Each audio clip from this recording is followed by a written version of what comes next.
হরে কৃষ্ণ। তো আজ আমরা শ্রীমদ্ ভগবদ গীতা পঞ্চম অধ্যায় কর্মসন্ন্যাস যোগের শ্লোক সংখ্যা 15 অধ্যয়ন করব।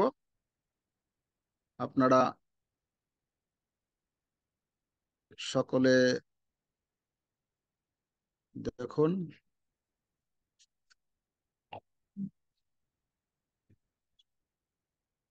না দত্তে কস্যচিৎ পাপম ন চৈব সুকৃতং বিভুঃ অজ্ঞানেনাবৃতং জ্ঞানম তেন মুহ্যন্তি জন্তবঃ। নাদত্তে কস্যচিৎ পাপম ন চৈব সুকৃতম বিভুঃ অজ্ঞানেনাবৃতম জ্ঞানম তেন মুহ্যন্তি জন্তবঃ।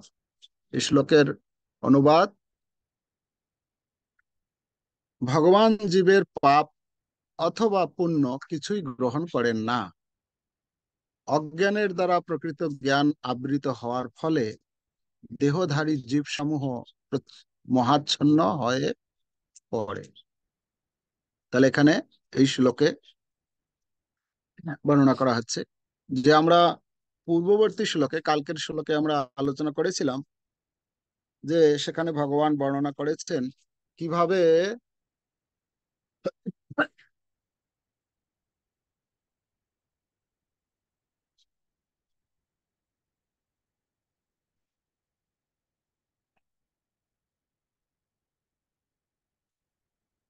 হুম, তো সেখানে বর্ণনা করা হচ্ছে, ভগবান বর্ণনা করেছিলেন যে ভগবান শ্রীকৃষ্ণ কোন জীবের কর্ম সৃষ্টি করেন না এবং কর্মের ফলও সৃষ্টি করেন না। 14 নম্বর শ্লোকে ভগবান বলেছিলেন, ন কর্তৃত্বম ন কর্মাণি লোকস্য সৃজতি প্রভু। হ্যাঁ, সেই শ্লোকে বলেছেন যে কর্ম সৃষ্টি করেন না আর কর্মের ফলও সৃষ্টি করেন না।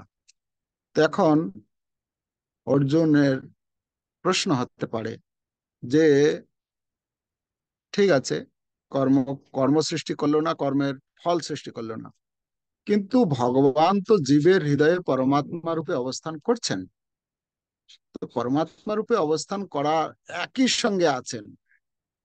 তো জীব যে কর্ম করছে একই সঙ্গে থাকলে তার তো কিছু তো ভাগীদার, মানে অংশীদার হতে পারে নাকি?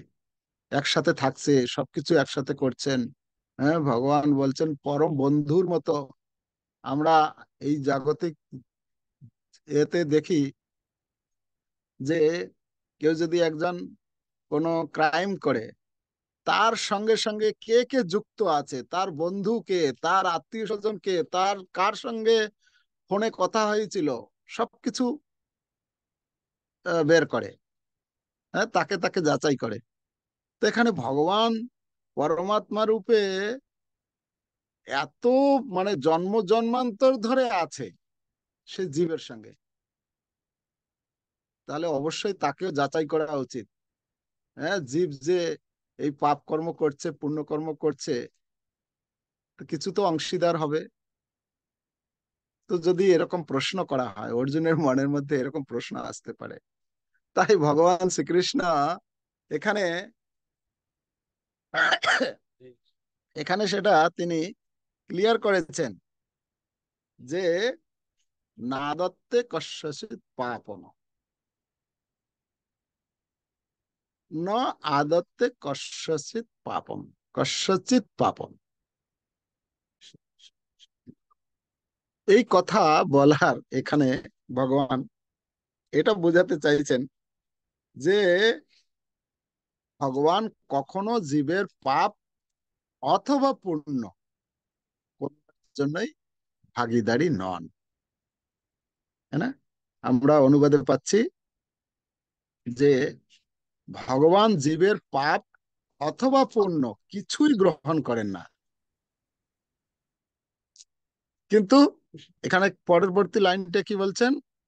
অজ্ঞানের দ্বারা প্রকৃত জ্ঞান আবৃত হওয়ার ফলে দেহধারী জীবসমূহ মহাচ্ছন্ন হয়ে পড়ে। অজ্ঞানের দ্বারা যখন আবৃত হয়, তার জ্ঞান যখন আবৃত হয়ে পড়ে, তখন সে মহাচ্ছন্ন হয়ে যা যা কর্ম করে, জীবের ইচ্ছা অনুসারে জীব যে যে কর্ম করে, সেই সমস্ত কর্মের ফল তাকে ভোগ করতে হয়। যে তা আমরা তাৎপর্য পড়ে নিই, তারপরে আলোচনা। সংস্কৃত ভাষায় বিভু শব্দটির অর্থ হচ্ছে পরমেশ্বর ভগবান, যিনি অনন্ত জ্ঞান, শ্রী, যশ, বীর্য, ঐশ্বর্য ও বৈরাগ্যে পরিপূর্ণ। তিনি সর্বদাই আত্মতৃপ্ত। পাপ ও পুণ্য তাকে কখনোই প্রভাবিত করতে পারে না। তিনি কোনো জীবের জন্যই কোনো বিশেষ অবস্থার সৃষ্টি করেন না, কিন্তু অজ্ঞানতার দ্বারা মহাচ্ছন্ন হয়ে জীব বিভিন্ন পরিস্থিতির কামনা করে এবং তার ফলে তার কর্ম ও কর্ম ফলের প্রবাহ শুরু হয়। জীব ভগবানের পরা প্রকৃতিজাত, তাই তার স্বরূপে সে পূর্ণরূপে অধিষ্ঠিত। কিন্তু তা সত্ত্বেও সীমিত শক্তির কারণে তার অজ্ঞানের দ্বারা প্রভাবিত হবার প্রবণতা থাকে। ভগবান সর্বশক্তিমান, কিন্তু জীব তা নয়। ভগবান বিভু, কিন্তু জীব অনুসদৃশ। জীবাত্মার স্বাধীনভাবে ইচ্ছা করার স্বাতন্ত্র্য আছে, কিন্তু কেবল সর্বশক্তিমান ভগবানের দ্বারাই তার সেই ইচ্ছা পূর্ণ হয়। আর তাই জীব যখন তার কামনা বাসনার দ্বারা মহাচ্ছন্ন হয়ে পড়ে, তখন সেই কামনা বাসনাগুলিকে পূর্ণ করতে ভগবান তাকে অনুমোদন করেন, কিন্তু তার বিশেষ বাসনার পরিপ্রেক্ষিতে তার কর্ম ও কর্মফলের জন্য ভগবান কোন অবস্থাতেই দায়ী নন। বিভ্রান্ত হয়ে জীব তার জড় বিভ্রান্ত হয়ে জীব তাই তার জড় দেহটিকেই তার স্বরূপ বলে মনে করে এবং অনিত্য সুখ ও দুঃখ ভোগ করতে থাকে। পরমাত্মা রূপে ভগবান প্রতিটি জীবের নিত্য সহচর। ফুলের কাছে গেলে যেমন তার গন্ধ পাওয়া যায়, তেমনি আমাদের খুব কাছে আছেন বলে ভগবানও আমাদের অন্তরের সমস্ত বাসনা, কামনা বাসনাগুলির কথা জানেন। কামনা বাসনাগুলি জীবের বন্ধনের সূক্ষ্ম রূপ। জীব যেভাবে কামনা করে, ভগবানও ঠিকই সেভাবেই তার যথাযোগ্য পূর্তি বিধান করে থাকেন। তাই নিজের ইচ্ছা পূরণ করার কোনো শক্তি জীবের নেই, কিন্তু ভগবান সমস্ত বাসনা পূর্ণ করতে পারেন। তিনি সর্বতভাবে নিরপেক্ষ, তাই তিনি অনুস্বাতন্ত্র বিশিষ্ট জীবের ইচ্ছায় হস্তক্ষেপ করেন না। কিন্তু কেউ যখন শ্রীকৃষ্ণকে পাওয়ার ইচ্ছা করে, তখন ভগবান তার প্রতি বিশেষভাবে যত্নপরায়ণ হন এবং তাকে এমন ভাবে ইচ্ছা করতে উৎসাহিত করেন, যাতে তাকে পেয়ে সে নিত্য সুখ লাভ করতে পারে। তাই বৈদিক মন্ত্রে বলা হয়েছে, এষ উ হেব সাধু কর্ম কারয়তি তং যমেভ্য লোকেভ্য উন্নিনিশতে। এষ উ এবা সাধু কর্ম কারয়তি যমধো নিনিশতে। ভগবান জীবকে সৎকর্মে প্রবৃত্ত করেন, যাতে তার উন্নতি সাধন হয়। তিনি জীবকে অসৎ কর্মে প্রবৃত্ত করতে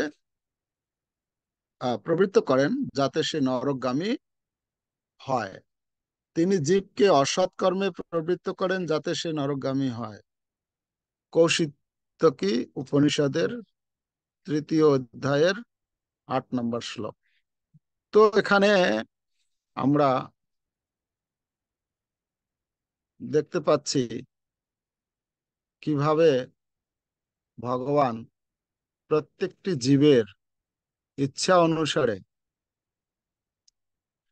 প্রত্যেকটি জীবের ইচ্ছা অনুসারে গড়বড় হয়ে গেছে। প্রত্যেকটি জীবের ইচ্ছা অনুসারে কি হয়, জীব কর্ম করে, তাই না? এখানে বর্ণনা করছেন যে ভগবান কারো পাপ এবং পুণ্য গ্রহণ করে না, আবার ভগবানের অনুমোদন ব্যতীত কেউ পাপ এবং পুণ্য কর্ম করতে পারে না। এখানে ভগবানকে কখনো পাপ স্পর্শ করতে পারে না এই জীবের, সেই সম্বন্ধে যদি আমরা আলোচনা করতে চাই, তাহলে বর্ণনা করা হচ্ছে, বলা হচ্ছে যে জীব তার ইচ্ছা অনুসারে কর্ম করে। তাৎপর্য শ্রীল প্রভুপাদ বলছেন ইচ্ছা অনুসারে তার একটা ক্ষুদ্র স্বতন্ত্রতা দিয়েছেন। ভগবান যেরকম সরাট, হ্যাঁ, ভগবান ভাগবতে সুত গোস্বামী বর্ণনা করেছেন, ব্যাসদেব বর্ণনা করেছেন প্রথম শ্লোকে মঙ্গলাচরণে, যে ভগবান হচ্ছেন জন্মাদ্যস্য যতঃ নয়াদিতরতশ্চার্থেষু অভিজ্ঞ স্বরাট। ভগবান হচ্ছেন অভিজ্ঞ, আর ভগবান হচ্ছেন স্বরাট। স্বরাট মানে তিনি যা খুশি করতে পারেন, স্বতন্ত্র, পরম স্বতন্ত্র তিনি। তো যেহেতু প্রত্যেকটি জীব হচ্ছে ভগবানের অংশ, তাই পূর্ণের মধ্যে যে গুণ থাকে সেই গুণ অংশের মধ্যেও থাকে। আমরা উদাহরণস্বরূপ নিতে পারি, ঠিক যেরকম সমুদ্রের, বিশাল সমুদ্রের জলের মধ্যে যে গুণ রয়েছে, তার এক বিন্দু জলের মধ্যেও সেই গুণ থাকে, কিন্তু পরিমাণে সেটা, জলের এক ফোঁটা জল, এক বিন্দু জল হচ্ছে ক্ষুদ্র পরিমাণ। ঠিক তেমনি জীব যেহেতু হচ্ছে ভগবানের অবিচ্ছেদ্য অংশ, ভগবান বলছেন মমই বাংশ জীবলোক, প্রত্যেকটি জীব হচ্ছে ভগবানের অংশ। তো যেহেতু ভগবানের অংশ হওয়ার ফলে ভগবানের মধ্যে যে সমস্ত গুণগুলি রয়েছে, জীবের মধ্যেও কিয়ৎ পরিমাণে সেই গুণগুলো রয়েছে। তার মধ্যে একটি গুণ হচ্ছে স্বতন্ত্রতা। ভগবান হচ্ছেন পরম স্বতন্ত্রতা, জীবের মধ্যে ক্ষুদ্র স্বতন্ত্রতা দিয়েছেন ভগবান। আর এখানে তাৎপর্য আমরা পড়লাম, প্রভুপাদ লিখেছেন যে ভগবান কখনো জীবের এই ক্ষুদ্র স্বতন্ত্রতায় হস্তক্ষেপ করেন না।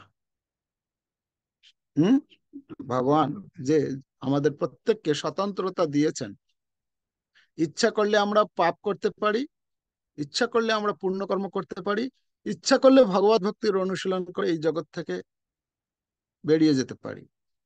তো ভগবান এটা দিয়েছেন আমাদেরকে, প্রত্যেকটি জীবকে দিয়েছেন। এখন কে কিভাবে কোথায় ব্যবহার করছে, সেটা হচ্ছে ইম্পর্টেন্ট বিষয়। আমি কি আমার যে সেই ক্ষুদ্র স্বতন্ত্রতা, ইচ্ছা করলে আমি ঘুমে সকালবেলা কম্বলের ভেতরে সকালবেলার আনন্দ, সেই কম্বলের আনন্দটা নিতে পারি। আর ইচ্ছা করলে আপনারা যেরকম সকালবেলা ঘুম থেকে উঠে এই ঠান্ডায় কম্বলকে ছেড়ে ঠান্ডা জল ঢালছেন গায়ে, আর সকালবেলা বসে এই ভগবানের নাম জপ করছেন, হ্যাঁ, ক্লাস শ্রবণ করছেন। তো এটা ইচ্ছার উপর নির্ভর করে। আপনি চাইলে, আপনি যদি এখন এই জুমটা বন্ধ করে দিয়ে, অনেকে এরকমও করতে পারে যে ঠিক আছে জুমটা চালিয়ে দিয়ে আমি ভিডিও অডিও সব অফ করে কম্বলের ভেতরেই ঢুকে থাকি, করতে পারে কেউ। কেন? আমাদের যে স্বতন্ত্রতা রয়েছে, সেই স্বতন্ত্রতাটা আমার হাতে, আমি ইচ্ছা করলে যেভাবে ওটাকে ব্যবহার করতে পারি। কিন্তু ভগবান এতে কোনো হস্তক্ষেপ করেন না। এখানে বলছেন যে জীব যে তার ইচ্ছা অনুসারে বিভিন্ন কর্ম করে, ভগবানের অনুমোদন থাকে, কিন্তু ভগবান তার সেই পাপ অথবা পুণ্য কর্মের কোনো ভাগীদার হন না। হ্যাঁ, ভগবান একটা জিনিস করেন, ভগবান চান সর্বদাই যে এই জীব কি করুক, সে পাপ কর্ম থেকে মুক্ত হোক। এই জন্য ভগবান ভগবান জানেন যে আমরা আমাদের এই ক্ষুদ্র স্বতন্ত্রতাটা আমরা পুণ্য কর্মের থেকে পাপ কর্মে বেশি ব্যবহার করি। সে পুণ্য করি আর পাপ করি, বন্ধনের কারণ সেটা। কিন্তু আমাদের পাপের প্রবণতা বেশি কেন? অজ্ঞানের দ্বারা আমরা আবদ্ধ, আমরা বদ্ধ জীব। তো এই জন্য ভগবান একটা ব্যবস্থাও, ভগবান এটাও চান যে সে সমস্ত পাপ থেকে মুক্ত হয়ে আমার কাছে ফিরে আসুক। ভগবদ গীতা ভগবান বলেছেন, হ্যাঁ, অহং ত্বং স্বরূপ পাপেভ্য।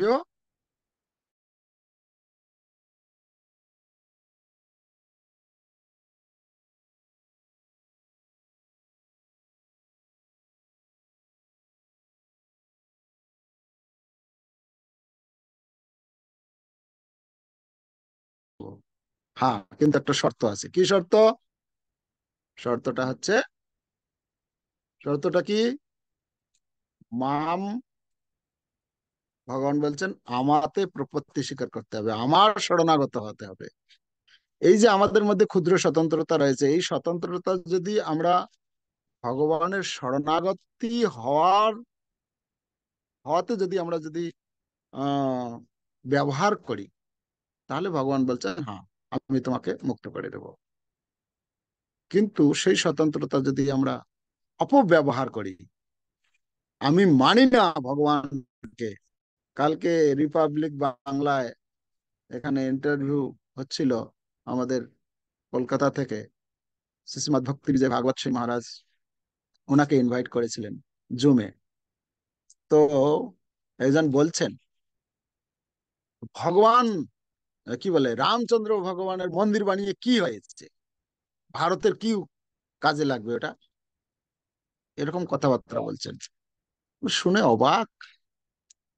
এ কি মানে কি, আহ রাবণের বংশধর, নাকি হিরণ্যকশিপুর বংশধরের কোনো সন্তান জন্মগ্রহণ করেছে যে এ- এরকম শব্দ উচ্চারণ করছে?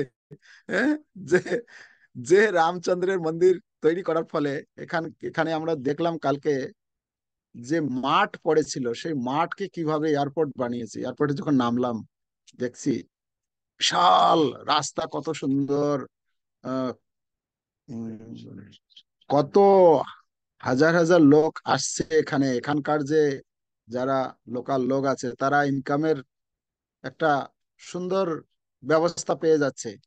কেন? যারা লোক আসবে তারা যানবাহনে করে আসবে, সেখানে তারা ইনকাম করতে পারছে।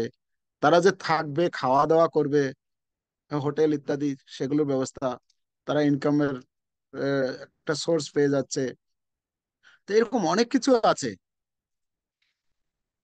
কিন্তু আর একটা তো হচ্ছে যে মন্দির হচ্ছে কি, মন্দিরের মাধ্যমে লোকের ভ্রাতৃত্ব, এখানে সবাই আসবে, তাদের মানসিক, হ্যাঁ, মানসিক শক্তি এখান থেকে লাভ করতে পারবে, আধ্যাত্মিক শক্তি লাভ করতে পারবে।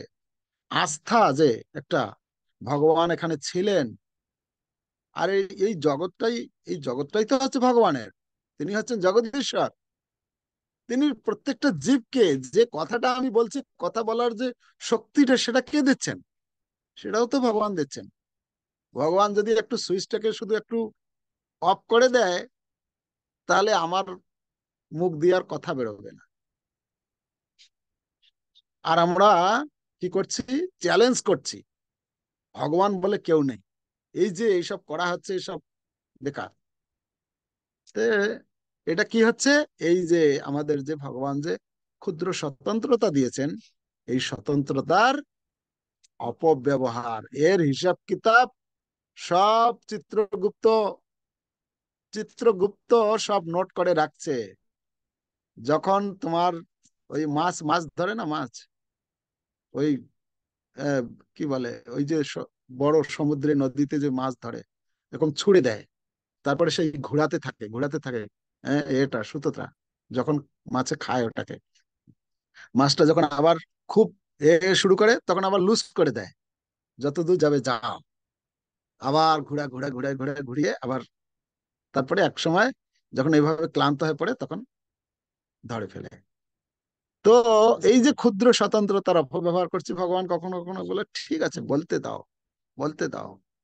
আমরা সহ্য করতে পারছি না। ঠিক যেরকম ওই যে কি বলে, রাজসূয় যজ্ঞে কি নাম, ওই যে কেটে দিল যে শিশুপাল। হ্যাঁ, শিশুপাল যখন কৃষ্ণের যখন অবমাননা অপমান করতে শুরু করলো, ভীম, অর্জুন, অন্যান্য যারা ছিল, যারা ভগবানের একনিষ্ঠ ভক্ত ছিল, তারা একদম পুরো উঠে মানে শিশুপালকে মেরে দিবে, উঠে পড়েছে। ভগবান শ্রীকৃষ্ণ বলছেন, অর্জুন, ভীম, রুকো, হ্যাঁ, বলতে দাও, ও বলছে, যখন ওকে বলতে দাও। হ্যাঁ, যখন কোটা কমপ্লিট হয়ে যাবে, তখন উল্টো দিকে হিসাবটা শুরু হয়ে যাবে, আর একদম পুরো আউট হয়ে যাবে। তো সেই রকম যারা ব্যক্তি এই যে ক্ষুদ্র স্বতন্ত্র তার অপব্যবহার করছে, তাদের এরকম হবে। তো ভগবান এখানে বলছেন কি, আমি চাই তাদের পাপ থেকে মুক্ত করতে, কিন্তু তার কন্ডিশন একটা রেখেছেন, যে তাকে আমার শরণাগত হতে হবে। হুম, সর্বধর্মান পরিত্যাজ্য মাম একং শরণং ব্রজ। মাম, মাম একম মানে একমাত্র আমার শরণাগত হলে, ভগবান শ্রীকৃষ্ণের শরণাগত হলে তবেই তার এই পাপ থেকে সে মুক্ত হতে পারবে। আচ্ছা, আরেকটা যেরকম কেউ বলতে পারে যে ভগবান ভগবান পাপ থেকে কি করে মুক্ত থাকতে পারে। আমরা আমরা একটা জাগতিক উদাহরণ যেরকম সূর্য আছে, সূর্যের সাইজ কতটুকু? যদি সূর্যের সাইজ আর এই বিশাল অন্ধকারের, এই দেখুন, যেমন আমরা একটা রুমের মধ্যে আছি, একটা হলের মধ্যে যদি থাকি, হলের মধ্যে একটা বাল্ব থাকে। আচ্ছা, বাল্বটার সাইজ অনুসারে সেই হলের যে অন্ধকারের সাইজটা কত বড়? বিশাল, তাই না? তো ঠিক তেমনি সূর্য, ভগবান বলছেন আমি হ্যালোজেন একটা লাগিয়ে রেখেছি, বাল্ব সেট করে রেখেছি, কিসের জন্য? পুরো এই এই ব্রহ্মাণ্ডটাকে আলোকিত করার জন্য, তাই না? তাহলে সূর্যের সাইজ অনুসারে এই ব্রহ্মাণ্ডের সাইজটা কত বড়, অন্ধকারের সাইজটা কত বড়? বিশাল। কিন্তু সূর্য যখন সূর্য যখন উঠে, সূর্য থাকার ফলে কি হচ্ছে, সমস্ত অন্ধকারকে নষ্ট করে দিচ্ছে। তো বলা হচ্ছে ভগবানের নাম, ভগবানের নাম এত শক্তিশালী, একজন মানে এই জগতের যত লোক আছে, যত পাপ তার থাক না কেন পূর্বের, যদি ভগবানের নাম উচ্চারণ করে, তাহলে কি হবে, তার সমস্ত পাপ ভস্মীভূত হয়ে যাবে, নষ্ট হয়ে যাবে। তো এরকম বলা হচ্ছে না, ভগবানের নাম এত শক্তিশালী, কি পাপীর সাধ্য নাই তত্ত্ব পাপ করে, কি আছে না একটা কথা, যে একবার যদি ভগবানের নাম উচ্চারণ করে, তাতে যে শক্তি, অত শক্তি নেই জীবের যে পাপ কর্ম অত করতে পারে, তাহলে কত শক্তিশালী। আচ্ছা, ভগবানের নামে যদি এত শক্তি, আমরা আমরা শাস্ত্রীয় পেয়ে অনেক ঘটনা পাই, যেরকম ওই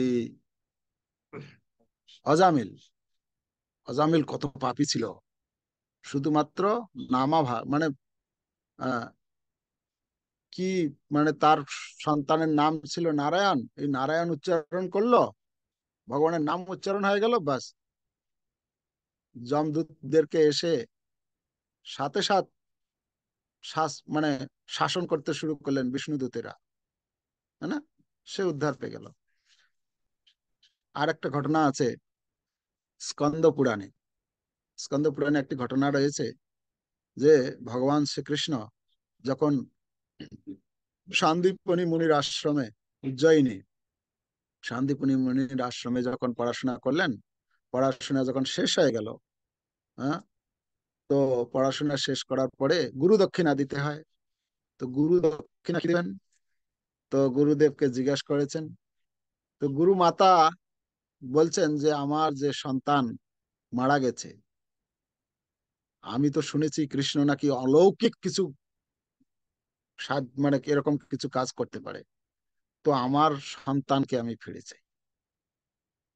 বাবা, এরকম ডিমান্ড করে বসেছে। ভগবান শ্রীকৃষ্ণ বলছেন, ঠিক আছে, গুরু দক্ষিণা তো দিতে হবে, যা চেয়েছেন সেটাই দিতে হবে। ভগবান কি করেছেন?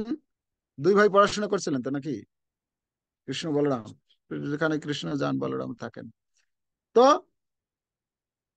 সেই পুত্র মারা গেছে, সেই পুত্রকে উদ্ধার করার জন্য গিয়েছেন।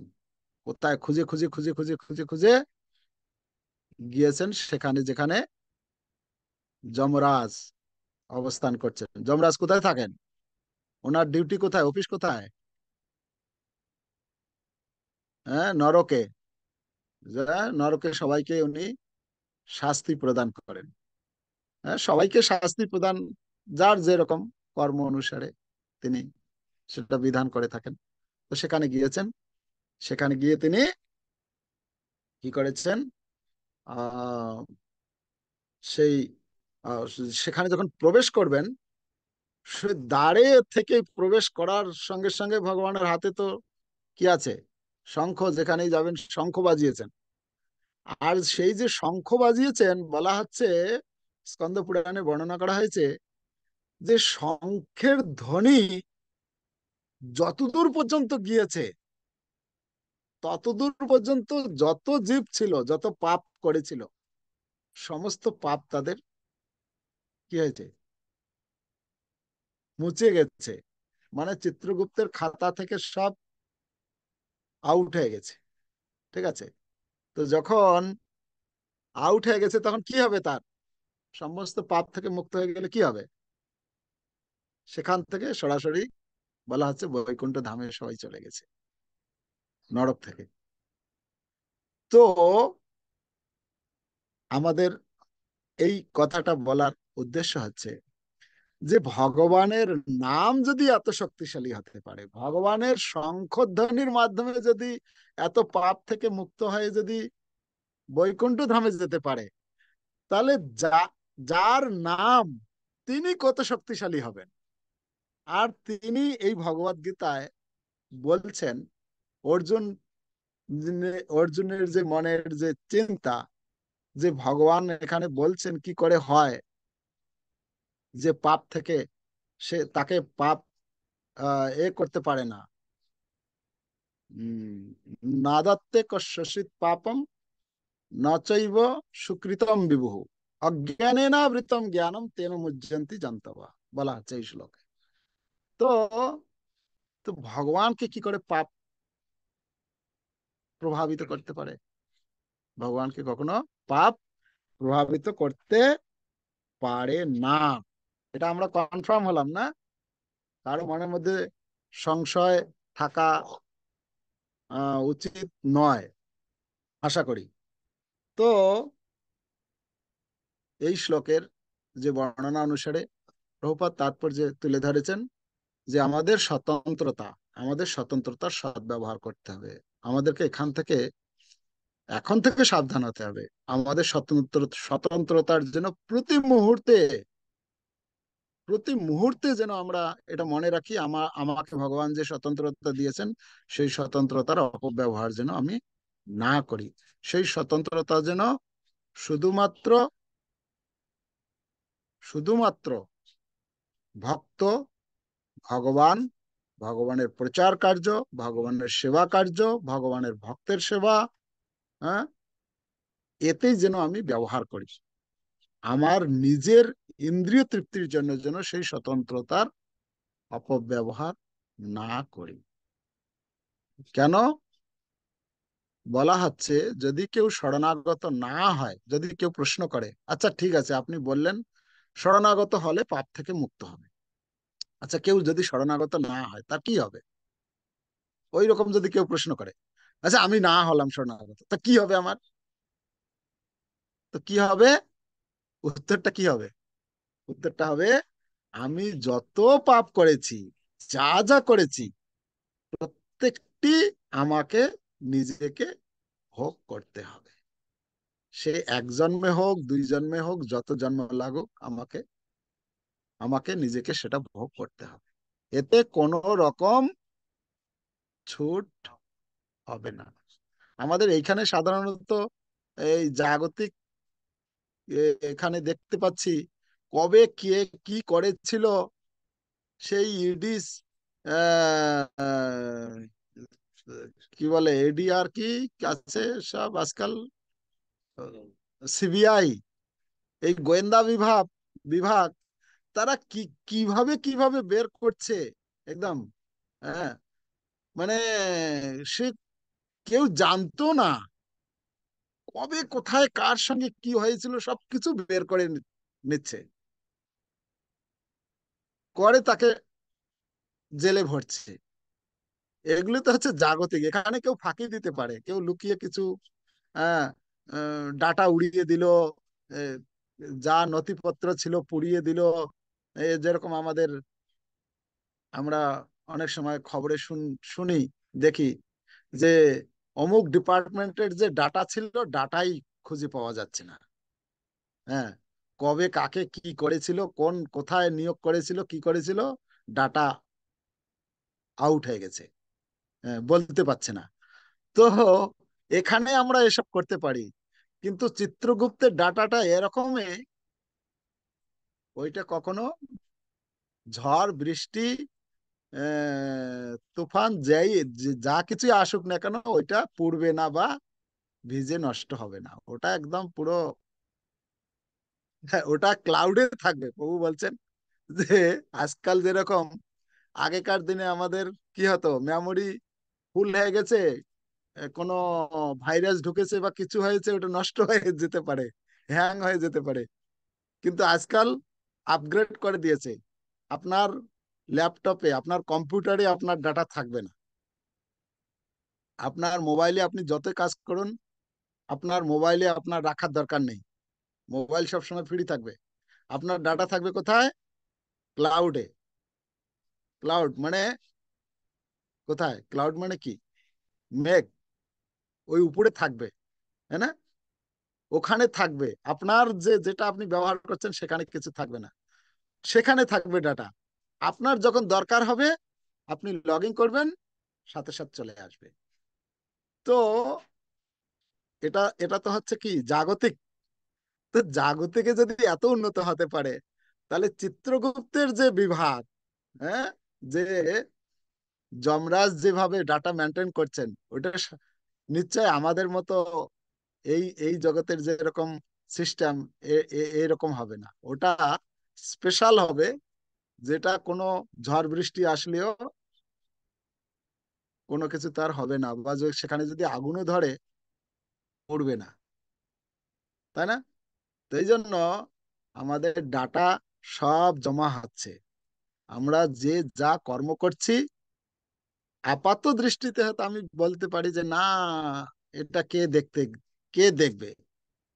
আমাদের শ্রীশ্রীমৎ ভক্তি পুরুষোত্তম স্বামী মহারাজ বলেন যে কে দেখবে বেচা, বাট বাচা, তুমি একাই থাকবে দেখার জন্য, যখন যমরাজের দূতেরা তোমাকে টেনে হেসড়ে নিয়ে যাবে, নিয়ে গিয়ে যখন ওই গরম তেলের মধ্যে যখন ডুবাবে, তখন দেখার জন্য আর কেউ থাকবে না। তুমি যে বলছো না যে কে দেখবে আমি এসব করব কি, ভবিষ্যতে কি হবে না হবে, দেখার জন্য তুমি থাকবে।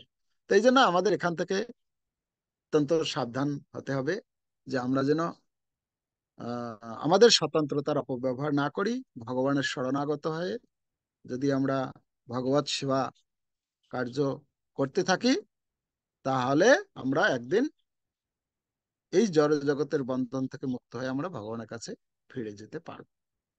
আর এর জন্য ভগবানকে আমরা কৃতিত্ব দেব, ভগবানকে আমরা নালিশ মানে কি বলে কমপ্লেন নয়। কেউ বলে যে ভগবানের তো সবকিছু করাচ্ছেন, সময় যেহেতু অতিক্রান্ত হয়ে গেছে, আমি আর ভাবছিলাম একটা আহ, আমার সামনে এখানে কমলাপতি প্রভু আছেন, উনি আমাকে অনেক বছর আগে, প্রায় 15-20 বছর আগে একটা গল্প বলেছিলেন, এ, যে এই ভগবান তো সবকিছু কাজ করাচ্ছেন। সেদিনও প্রশ্ন করেছিলেন একজনকে, যে একজন চোর চুরি করছে, সেটাও তো ভগবানই করাচ্ছেন। তো ভগবান সবাইকে বলেন, সবাইকে মানে স্বতন্ত্রতা দিয়েছেন এবং অনুমোদনও করেন, কিন্তু প্রত্যেকের কাজ, প্রত্যেকের স্বতন্ত্রতা অনুসারে আমরা কর্ম করি। ভগবান হচ্ছেন শুধুমাত্র কি, ভগবান বলছেন আমি হচ্ছি উপদ্রষ্টা, অনুমন্তা চ ভট্টা ভক্তা মহেশ্বর পরমাত্মেতি চাপ্যুক্ত দেহস্মিন পুরুষোপর। এই দেহের, পুরুষের মানে প্রত্যেকটি জীবের হৃদয়ে তিনি অবস্থান করছেন। অবস্থান করে কি করছেন, প্রত্যেকের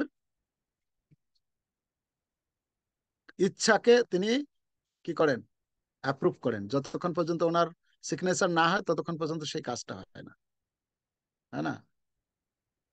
তো আমরা যে ভালো কর্ম করতে যাই, তার জন্য অ্যাপ্লিকেশন দিই, ভগবান বলেন না এই অ্যাপ্লিকেশন মঞ্জুর হবে না, মঞ্জুর হবে না।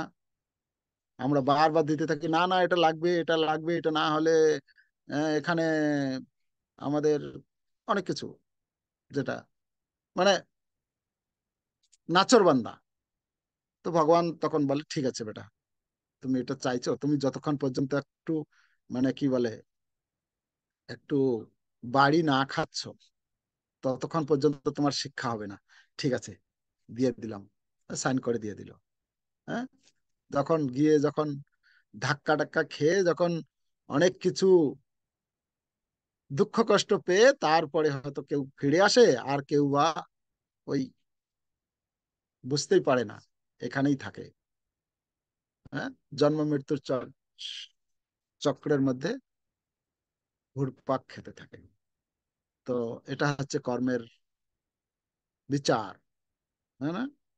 তো এই জন্য আমাদের স্বতন্ত্রতাটা সেইভাবে ব্যবহার করতে হবে যাতে করে আমরা ভগবানকে খুশি করতে পারি, ভগবানের ভক্তকে খুশি করতে পারি, আচার্য, পূর্বতন আচার্য বৃন্দের খুশি করতে পারি, তাহলে আমাদের জীবন সার্থক এবং সেই স্বতন্ত্রের সার্থকতা হবে।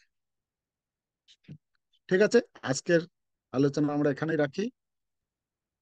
যদি কারো কোনো প্রশ্ন বা মন্তব্য থাকে আমরা 1-2 মিনিট আলোচনা।